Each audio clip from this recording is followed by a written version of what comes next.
সবাইকে জানাচ্ছি ফুলের শুভেচ্ছা। আসসালামু আলাইকুম। নতুন ভিডিওতে আজকে আমি মোমো বানাবো, সেটাই আপনাদের সাথে শেয়ার করছি, কিন্তু একটু অন্যরকম ভাবে। দেখেই নিশ্চয়ই বুঝতে পারছেন গোলাপের মোমো, যেটা সহজভাবে শেয়ার করব আপনাদের সাথে এই রেসিপিটি। চলুন তাহলে চলে যাই। আমি একটা বাটি নিয়ে নিলাম 1 বাটি ময়দা বা আটা। আপনি যদি বাড়িয়ে খেতে চান সেক্ষেত্রে ময়দা বা আটা বাড়িয়ে নিতে পারেন। এরপরে আমি এখানে দিয়ে দেব দুধ। আমি এখানে লিকুইড দুধ নিয়েছি, আপনারা চাইলে প্যাকেটের গুঁড়া দুধটাও নিতে পারবেন। এরপরে দিয়ে দিলাম সামান্য একটু লবণ। তারপরে এখানে দিয়ে দেব সয়াবিন তেল, কোনো মাপ না দিয়েই এমনি আন্দাজ বুঝে আর কি দিয়ে দিলাম আর কি অল্প একটু। এরপর সবগুলো আমি হাত দিয়ে ভালো করে মেখে নেব, একটা ডো তৈরি করে নেব। সবগুলো ভালো করে মাখার পরে মনে হচ্ছিল একটু পানি লাগবে, তো আমি হালকা কুসুম গরম পানি একটু দিয়েছি, আপনারা চাইলে ঠান্ডা পানিটাও দিতে পারেন। এরপরে আবারও আমি হাত দিয়ে ভালো করে মথে নেব আটার ডোটা যেন সফট হয়, এজন্য 6-7 মিনিটের মতো এভাবে মথে নেওয়ার পরে এই যে আমি রেস্টে রেখে দিয়েছিলাম। আর রেস্টে রাখলে আপনি আটার ডোটা খুব সুন্দরভাবে সফট হয়ে যায়, দেখতে পাচ্ছেন। এরপরে আমি এখানে 2টা লেচি কেটে নেব। 2 কালারের গোলাপ ফুল তৈরি করব, এই জন্য আমি 2টা লেচি কেটে নিয়েছি। আপনারা যদি বাড়িয়ে করতে চান সেক্ষেত্রে ময়দা বা আটাটা বাড়িয়ে নেবেন, আবারও বলে দিলাম। এরপরে সাইডে রেখে দিয়ে আমি একটু ফুড কালার দেব একটাতে। আপনি যদি কালারটা আগে থেকে দিতে চান সেক্ষেত্রে ওই দুধের সাথে কালারটা মিশিয়ে তারপরে ডোটা তৈরি করে নেবেন আলাদা আলাদা করে, আলাদা কালার। তো আমি একটু কালারটা পরে মিশিয়েছি, কারণ কালারটা মেশানোর পরে যে আলাদাভাবে 2 কালার শেপ আসে, একটু হালকা একটু ডিপ, এটা আমার কাছে খুব ভালো লাগে। এই যে এইরকম, এই জন্য আমি আগে ফুড কালারটা ব্যবহার করিনি। আর আপনারা যদি ফুড কালারটা অ্যাভয়েড করতে চান সেক্ষেত্রে করতে পারেন। এরপরে আমি এটা গোল শেপ দিয়ে রুটির মতো বেলে নেব, বড় যত বড় করা যায় আর কি। এরপরে বেলনি দিয়ে বেলার সময় যখন খুব সুন্দর একটা কালার আসে, দেখেন পরে যখন পুরো রুটিটা বেলা হয়ে যাবে খুব সুন্দর একটা কালার আসে, দেখতেই পাচ্ছেন মাশাআল্লাহ। আর রুটিটা অনেক বড় ছিল। এই রুটি দিয়ে আমি মোট 2টা করেছি প্রথমে, আর 6টা লিচি কেটে নিতে পেরেছি। এরপরে আমি একটা বাটির সাহায্যে গোল গোল করে কেটে নিচ্ছি। আপনারা স্টিলের কোনো কিছু দিয়ে এভাবে করে নেবেন। এই যে প্রথমে একটা করে নিচ্ছি, এরকম করে আমি 6টা এখান থেকে বের করে নেব গোল গোল করে লুচির মতো ছোট ছোট।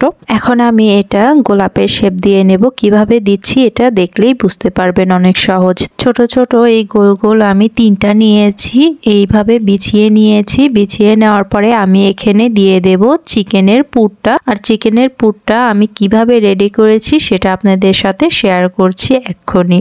এরপরে আমি একটা যখন এভাবে বিছিয়ে দিয়েছি, একটু চিকন চিকন করে নিতে হবে যাতে আমরা গোলাপের শেপটা দিতে পারি খুব সহজে।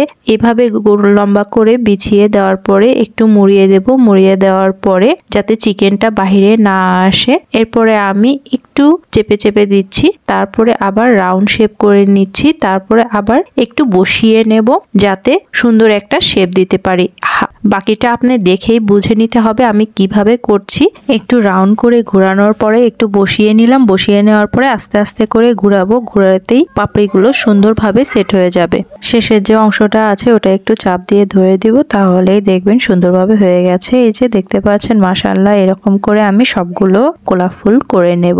আমি একবারে লাল কালারটা দিয়ে ডো করে নিইনি, এজন্য কালারটা খুব সুন্দর এসেছে। এইভাবে করলে দেখতেও ভালো লাগে, মাশাআল্লাহ সুন্দরও হয়। এখন আমি দেখিয়ে দিব চিকেনটা কিভাবে তৈরি করেছে। প্রথমে চিকেনটা আমি বেটে নিয়েছি বা ব্লেন্ড করে নিতে পারেন। দিয়ে দিলাম বাসার বানানো চিলি সস, এরপরে দিয়ে দিলাম আদা রসুন বাটা, এরপরে দিয়ে দেব এখানে লাল মরিচের গুঁড়ো। লাল মরিচের গুঁড়োটা আপনি যতটুকু খেতে পছন্দ করেন ঝাল সেই অনুযায়ী দেবেন। এরপরে দিয়ে দিলাম সামান্য একটু ধনের গুঁড়ো। এরপরে আবার এখানে দিয়ে দেব সামান্য একটু জিরের গুঁড়ো। সবগুলো আমি সামান্যই দিয়েছি। এরপরে দিয়ে দেব এখানে পেঁয়াজটা আমি কাটার পরে একটু বেটে নিয়েছি, পুরো মিহি করে বাটিনি, আদা বাটার মতো করে নিয়েছি। এরপরে এখানে দিয়ে দেব টমেটো সস। এরপরে এখানে দিয়ে দেব সয়া সস। এরপরে এখানে দিয়ে দেব সামান্য একটু অরিগানো, যেটা পিৎজাতে ব্যবহার করা হয়। আমি এখানে সামান্য একটু দিলাম, খেতে ভালো লাগবে এজন্য, আপনি চাইলে স্কিপ করতে পারেন। এরপরে দিয়ে দিলাম একটু গোলমরিচের গুঁড়ো। এরপরে সবগুলো আমি ভালো করে মেখে নেব। মেখে নিয়ে রেখে দেব 10 মিনিটের জন্য রেস্টে। তারপরে আমি মোমোতে ব্যবহার করেছি। এখন স্টিম করে নেওয়ার পালা। এখন আমি নিচে একটা পাতিল চুলায় বসিয়ে তার উপরে এই ছাঁকনিটা বসিয়ে দিয়েছি, তার উপরে মোমোটা দিলাম, দেওয়ার পরে ঢাকনা দিয়ে ঢেকে নিলাম। পরবর্তী মোমোটা রেডি করে নেব। এটাও সেমই হবে।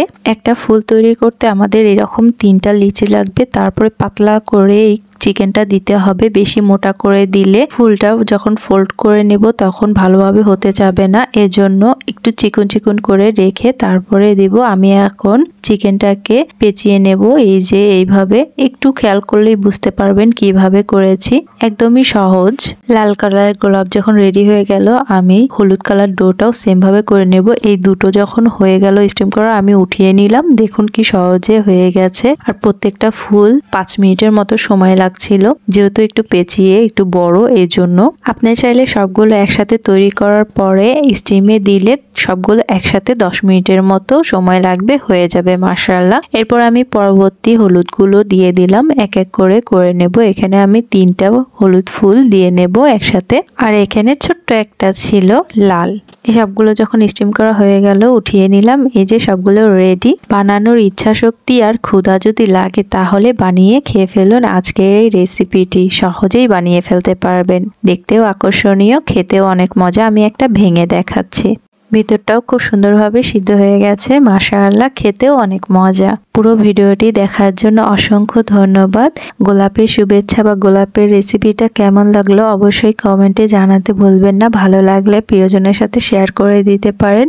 আর নতুন হয়ে থাকলে অবশ্যই চ্যানেলটি সাবস্ক্রাইব করে পাশে থাকবেন পরবর্তী ভিডিওর জন্য। আজ তাহলে আসি, দেখা হবে নতুন কোনো রেসিপির সাথে। এ পর্যন্ত ভালো থাকবেন, নিজের যত্ন নেবেন। আল্লাহ হাফেজ।